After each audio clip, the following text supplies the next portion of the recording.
ધામરોડ ખાતે આવેલ PP Savani university ખાતે અનોખો પદવી સમારોહ યોજાયો।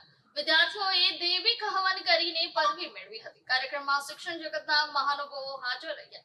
યુનિવર્સિટીના 1200 થી વધુ વિદ્યાર્થીને પદવી એનાયત કરાઈ તો 25 વિદ્યાર્થીઓને ગોલ્ડ મેડલ એનાયત કરવામાં આવ્યા। સુરતના માંગરોળ તાલુકાના ધામરોડ ખાતે આવેલ પીપી સવાણી યુનિવર્સિટી ખાતે પદવીદાન સમારોહ યોજાયો હતો। યુનિવર્સિટીનો 6થો પદવીદાન સમારોહ યોજાયો હતો। આ કાર્યક્રમમાં લુથરા ગ્રુપના ચેરમેન ગિરીશ લુથરા, પીપી સવાણી યુનિવર્સિટીના પ્રમુખ વલ્લભભાઈ સવાણી સહિત મોટી સંખ્યામાં વિદ્યાર્થીઓ હાજર રહ્યા હતા। યુનિવર્સિટીના વિદ્યાર્થીઓને વૈદિક મંત્રોચ્ચાર સાથે વૈદિક પ્રણાલી અનુસાર પદવી એનાયત કરવામાં આવી હતી। દીક્ષાંત સમારોહમાં યુનિવર્સિટીના વિવિધ વિદ્યા શાખા જેમાં bachelor of science, master of science, diploma in medical technology, doctorate of philosophy in science and engineering, bachelor of technology, bachelor of nursing, bachelor of physiotherapy, architecture સહિતની ફેકલ્ટીના 1200 જેટલા વિદ્યાર્થીઓને પદવી એનાયત કરવામાં આવી હતી અને 25 વિદ્યાર્થીને ગોલ્ડ મેડલ એનાયત કરવામાં આવ્યા હતા અને 12 પીએચડી વિદ્યાર્થીઓને ડોક્ટરેટ ડિગ્રી આપવામાં આવી હતી। આ તમામ યુનિવર્સિટીમાં વિદ્યાર્થીઓને પદવી આપવામાં આવી હોય છે, પરંતુ સુરતની પીપી સવાણી યુનિવર્સિટીમાં અનોખી રીતે વિદ્યાર્થીઓને પદવી એનાયત કરવામાં આવી છે। પીપી સવાણી યુનિવર્સિટીમાં પદવી આપ્યા પહેલા વિદ્યાર્થી પાસે હવન યજ્ઞ કરાવવામાં આવે છે। આ બાદમાં વિદ્યાર્થીઓને પદવી એનાયત કરવામાં આવે છે। યુનિવર્સિટીનો આ પ્રમાણે અનોખી રીતે પદવી આપવાનો હેતુ વિદ્યાર્થીઓમાં શિક્ષણની સાથે આધ્યાત્મિકતા વધે તે છે। દર વર્ષે યુનિવર્સિટી દ્વારા આજ પ્રમાણે હવન અને યજ્ઞ કરાવી વિદ્યાર્થીઓનો પદવીદાન સમારોહ યોજવામાં આવે છે। ત્યારે યુનિવર્સિટીનો 6થો પદવીદાન સમારોહ યોજાયો હતો, જેમાં અલગ અલગ ક્ષેત્રના વિદ્યાર્થીઓને પદવી એનાયત કરવામાં આવી હતી। અનોખી રીતે યોજાયેલ પદવીદાન સમારોહને લઈને વિદ્યાર્થીઓમાં ભારે ઉત્સાહ જોવા મળ્યો હતો। જય ભારત, નમસ્કાર। પીપી સવાણી યુનિવર્સિટીના 6થા દીક્ષાંત સમારોહમાં આપ સૌનું સ્વાગત કરતા હું ખૂબ જ આનંદ અનુભવું છું।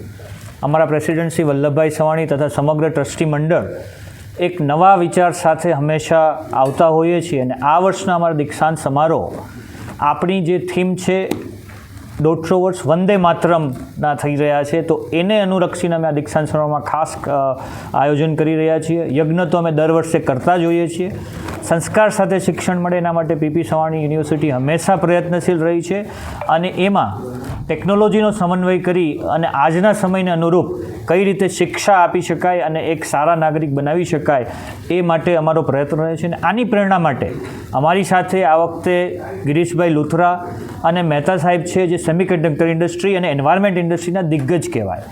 એટલે જે આવનારી નવી ઇન્ડસ્ટ્રીઝ છે એને અનુરૂપ અમારા વિદ્યાર્થીઓ કઈ રીતે કારકિર્દી બનાવી શકશે અને એ કારકિર્દીની ચેલેન્જો એ આ 2 દિગ્ગજો દ્વારા એમને જ્યારે ડિગ્રી એનાયત કરવામાં આવશે સમગ્ર ટ્રસ્ટી મંડળની હાજરીમાં, તો હું આશા રાખું છું કે વિદ્યાર્થીઓને આવનારા ભવિષ્યમાં જે પણ નવી તકો એન્વાયરમેન્ટ કે સેમિકન્ડક્ટર સેક્ટરમાં રહેલી છે કે સોલાર સેક્ટરમાં રહી છે એનો ખૂબ એનો ફાયદો ઉઠાવી શકશે, એમને દ્વારા પ્રેરણા મેળવી શકશે અને સમગ્ર દેશ સાથે વૈશ્વિક નાગરિક બની અને સમાજ અને આપણા દેશનું કલ્યાણ કરશે એવી જ એમને હું ખૂબ જ અભિનંદન પાઠવું છું અને પ્રાર્થના કરું છું। ધન્યવાદ। બસ जी, नाम અને રેઝોલ્યુશન। जी, Girish Luthra, chairman Luthra group of companies.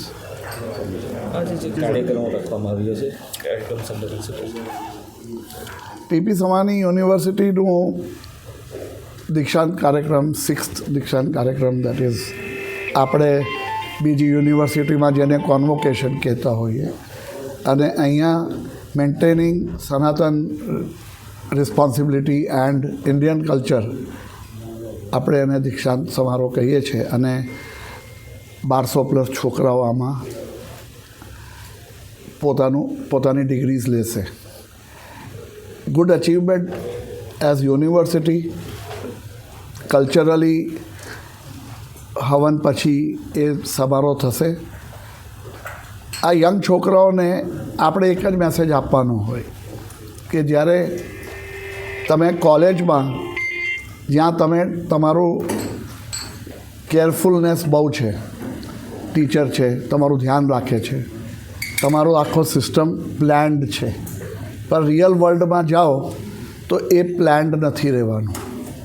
એમાં પહેલાં પરીક્ષા લેવામાં આવે ને પછી સિલેબસ આપવામાં આવે રિયલ વર્લ્ડમાં, અને અહીંયા પહેલાં ભણાવવામાં આવે ને પછી પરીક્ષા લેવામાં આવે. તો આ જે ડિફરન્સ છે તે આ છોકરાઓને સમજાવવાની અમે નાની અમસ્તી એક કોશિશ કરીશું આજે, અને એ લોકોને કન્વે કરશું કે how do you really live in this world of competition.